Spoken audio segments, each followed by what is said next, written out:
Welcome to Our Town, Our Time on RTV 32. I'm your host, Michelle Hemphill. We have a great show for you today.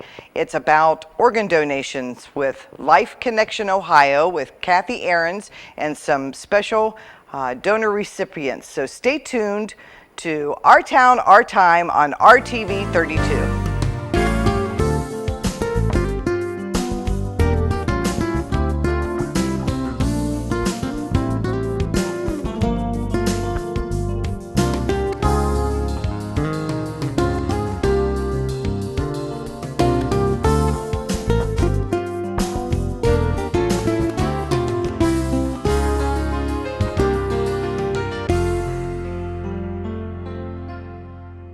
Welcome back to Our Town, Our Time on RTV 32. On the show today, I have Kathy Ahrens, who is the director of Life Connection Ohio, and Karen Murphy, Tia Wingate, and her daughter Noelle. Welcome, everyone. Thanks for having us. Kathy, tell us about Life Connection Ohio. Well, Life Connection of Ohio is an organ recovery agency, and we actually are in the business of giving second chances to those in need of a life-saving transplant. We have 23 counties that we serve throughout Ohio in northwest and west central Ohio, and we have a Toledo office and a Dayton office, and that's where my team resides. Our clinical staff coordinates the actual donation process in hospitals when an individual passes and has made the decision, or the family makes the decision to donate life as an organ donor. And then we have a education team that is charged with educating the public about donation, giving the factual information so that when they go to the BMV to renew their driver's license, they'll be able to make an educated decision. Okay, so you are connected with the driver's license part of if you want to make a donation. We are. Our state registry, the Ohio Donor Registry, resides at the state of Ohio BMV. Okay. But if folks aren't ready to go back to get their renewed license or ID card for a while, there's other ways that they can join the Ohio Donor Registry. They can go online to donatelifeohio.org and simply register in the comfort of their own home. They can request an enrollment form, which is in all the brochures that we have with us when we're out at community events, or they can sign up at that event, or they can call our office at 223-8223 to request a brochure.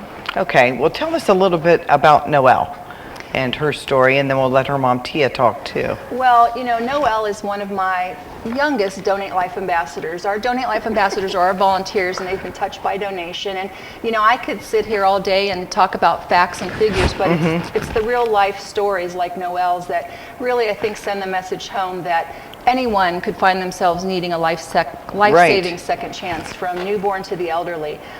So with that, I think I'll turn it over to Mom Tia. Yeah, tell us about what all you went through. Well, Noelle was born seemingly a healthy baby. She was a little bit jaundiced, but nothing too alarming. But within the next couple months, that jaundice persisted, and that's the yellow color of the skin and the eyes. And about 2 months old, she started getting some other symptoms I thought was maybe reflux. But by the age of 3 months, it became clear that something was desperately wrong. Usually, the condition that she had, which is biliary atresia, is diagnosed at a much younger age, but it was missed in her case. So instead of being able to do any other procedure, she was listed for a transplant at the age of 3 months old. For a liver transplant? Yes. My goodness. And that must have been horrible as a parent. You know, it was horrible. I mean, right. you can't prepare yourself for anything like that. You do your best to protect your kids. She's the youngest of 4, so we knew what it's like to worry about your kids chewing big chunks of food or running close to the street. But we never thought we'd be placed in a situation where our child was going to be put in the hands of an organ donation to save her life. Right.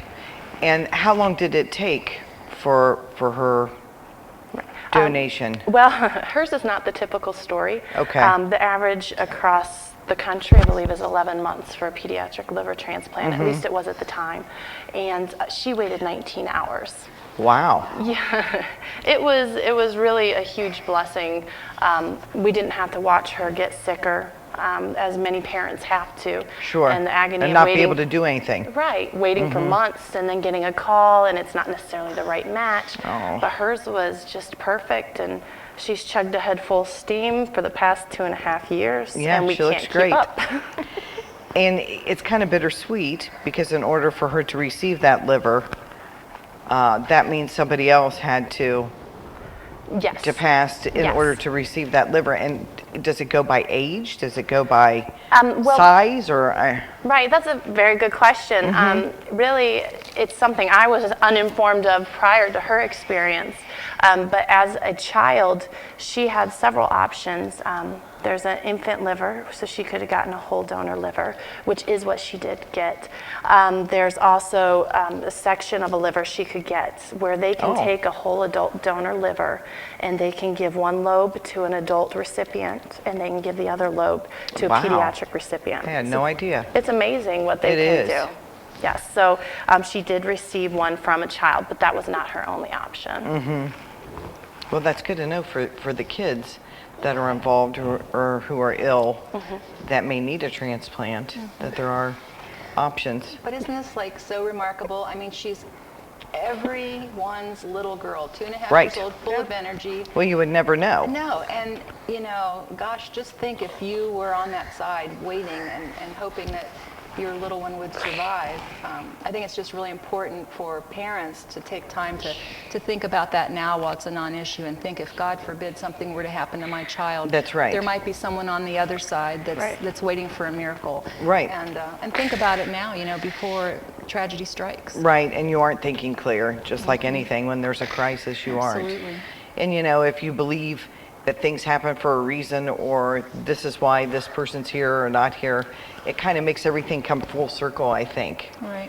And that's one of the best parts of my job. I think it's the folks that I've met through the years that I've been with Life Connection of Ohio, people like Tia and her family and Karen and hers, you give them a second chance and they go back and make the most of it. Who knows what Noelle will grow up to be? Maybe the next president of the United States, maybe Ooh, a that would princess. be great. That's Princess her, of that's the her top United choice States. right now. Because she's got some great princess boots on. Look at that. And her light can continue to shine. That's right. Very good. Yes. It's a wonderful gift. And we see folks, adults that go back into the community, they can return to work, they can return to volunteering. So really, beyond just the gift to them and their family, it really improves the entire community. So it's sure a it gift does. really well given. And her siblings, I'm sure, were they old enough to even understand what was going on, or? They were, one of them was at the time. We kind of stair-stepped our kids. Sure. We tried to get it over with quickly. Yeah, that's a good plan.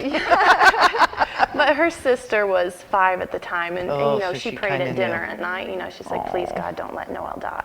Yeah. And it's just, it's just heartbreaking to see, when someone is sick and awaiting a transplant, that Sure. it's just like a trickle-down effect of people that are affected, like Kathy said. Well, and how horrible. She's your youngest. You have other kids that depend on you, but you have a child who's sick in the hospital who I'm sure you didn't want to leave her side. But you had the other kids. Definitely. That's why it was such a huge blessing to us that, we waited just the 19 hours. Right. Among many other things, it's just the complex nature of, with liver disease, there come frequent hospitalizations. We Right. found out after transplant, she had cholangitis, which means she would have been in the hospital for a little bit longer, just getting treatment and antibiotics and everything. So Yeah. we were spared a huge, huge amount of turmoil in the waiting Wow. process. Well, I want to thank you very much for being here. And Noelle, thanks for coming and being on the show. And she likes with the the snowman, which that's just fine. You would never know anything. And we'll be right back to talk some more about Life Connection Ohio in just a minute.